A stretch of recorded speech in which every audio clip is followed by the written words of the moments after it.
দীর্ঘ টালবাহানার পর একটি বাণিজ্য চুক্তি আমেরিকা এবং ভারতের মধ্যে সম্পন্ন হয়েছে বলে দাবি করছেন মার্কিন প্রেসিডেন্ট ডোনাল্ড ট্রাম্প। মার্কিন প্রেসিডেন্ট ডোনাল্ড ট্রাম্প তার নিজের সোশ্যাল মাধ্যম ট্রুথ সেইখানে পরিষ্কার করে দাবি করেছেন যে ভারতের সঙ্গে একটি নতুন বাণিজ্য চুক্তি হয়েছে। সেখানে তিনি পরিষ্কার করে তারিখ জানিয়েছেন, সেখানে কি কি বিষয়ে কথা হয়েছে মোটামুটি একটা আন্দাজ দিয়েছেন।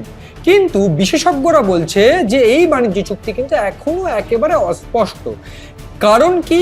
তার প্রাথমিক কারণ বেশ কিছু তারা দেখাচ্ছেন, কিন্তু আমি তার আগে একটু বলতে চাইবো এই মুহূর্তে দাঁড়িয়ে ভারত ও আমেরিকার যে বাণিজ্য চুক্তি, সেই বাণিজ্য চুক্তিতে শুল্ক একেবারে কমিয়ে 18% করা হয়েছে। প্রাথমিকভাবে ভারতের শুল্ক বাড়িয়ে 25% করা হয়েছিল। রাশিয়ার থেকে তেল কেনার অভিযোগে জরিমানা বাবদ সেটা আরও 25% বাড়িয়ে ভারতের প্রাক্তন যে শুল্ক অর্থাৎ পুরনো যে শুল্ক, সেই শুল্ক ছিল 50%, সেই শুল্ক কমিয়ে এইবার 18%তে আনা হয়েছে। এই ক্ষেত্রে স্বাভাবিকভাবেই দুটো বিষয় কিন্তু কাজ করছে। কি কি সেই বিষয়গুলো? প্রাথমিকভাবে যে আন্তর্জাতিক প্রতিযোগিতা, সেই প্রতিযোগিতার ক্ষেত্রে ভারত এবং অন্যান্য দেশগুলোর সঙ্গে যে শুল্কের ফারাক ছিল, সেক্ষেত্রে দাঁড়িয়ে ভারত কিন্তু কিছুটা হলেও বাংলাদেশের সঙ্গে যে সমস্ত ব্যবসা বা বলা ভালো পাকিস্তানের সঙ্গে যে সমস্ত ব্যবসা একেবারে তাল মিলিয়ে বা আমেরিকার সঙ্গে তারা করে, সেই ব্যবসার অন্যতম ক্ষেত্র হচ্ছে বস্ত্র, বা বাংলাদেশের সঙ্গে ব্যবসার একটা অন্যতম যে প্রতিযোগিতা সেটা হচ্ছে বস্ত্র, বা সেই বস্ত্রের ক্ষেত্রে কিন্তু ভারত কিছুটা হলেও কমে এসেছে। তার কারণ বাংলাদেশের এখন 20% শুল্ক এবং সেটা ভারতের ক্ষেত্রে 18% শুল্ক।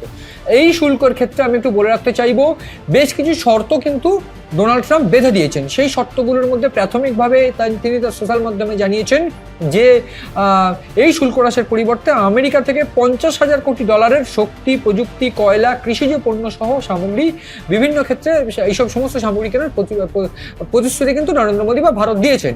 এই ক্ষেত্রে নরেন্দ্র মোদী পরিষ্কার করে ভারতের পক্ষ থেকে ডোনাল্ড ট্রাম্পকে ধন্যবাদ জানিয়েছেন। কিন্তু প্রশ্ন হচ্ছে এক্ষেত্রে কিছু বিষয় কিন্তু অস্পষ্ট থাকছে। কি কি বিষয়গুলো?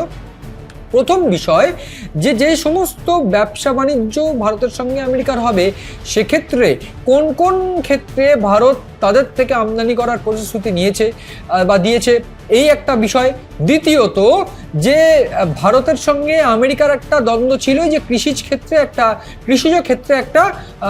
একটা ছাড়পত্র, সেই ছাড়পত্র কি তাহলে বা সমঝোতা কি তাহলে ভারত করলো, বা সেটা করলো কিনা এই বিষয়ে কোনো স্পষ্ট বিষয় বা উল্লেখ কিন্তু এই কোনো জায়গাতেই ভারতের তরফ থেকেও বিবৃতি দিয়ে নেই, এবং কোনোভাবে সোশ্যাল মাধ্যম ট্রুথ যেটা ডোনাল্ড ট্রাম্প করেছেন পোস্ট, সেখানেও নেই।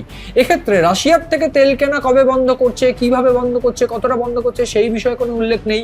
পাশাপাশি রাশিয়ার থেকে তেল কেনা বন্ধ করেছে কিনা বা তেল কম কিনছে কিনা, এই বিষয়েও কিন্তু কোনো উল্লেখ তাদের বা রাশিয়ার তরফ থেকে নেই, বা কোনো বিবৃতি নেই। ভারতের তরফ থেকেও তেমন কোনো বিবৃতি নেই এই গোটা প্রসঙ্গে। ফলে বিশেষজ্ঞরা অন্তত মনে করছেন যে এক্স্যাক্টলি কি কি শর্তে কি কি চুক্তি বা কি প্রসঙ্গে চুক্তি হচ্ছে তা কিন্তু কোনোভাবে স্পষ্ট নয়।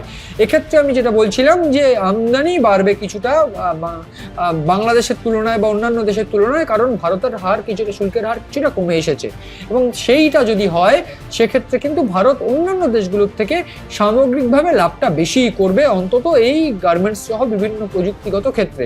সেইটা কিন্তু বলাই বাহুল্য। এবং এই গোটা প্রক্রিয়াটি এক্স্যাক্টলি কবে থেকে কিভাবে শুরু হবে এবং আরও কি কি বাণিজ্য চুক্তির মাধ্যম দিয়ে কি কি পরিবর্তন আসবে, সেইটা কিন্তু আর কয়েকদিন গেলেই বোঝা যাবে। এবং সেক্ষেত্রে এই গোটা বিশ্ব তাকিয়ে রয়েছে ভারত ও আমেরিকা কতটা কাছে আসছে এবং কিভাবে কি শর্তের বিনিময়ে এই ডিল হচ্ছে, সেইটা কিন্তু অত্যন্ত গুরুত্বপূর্ণ অন্তত এই সময়ে।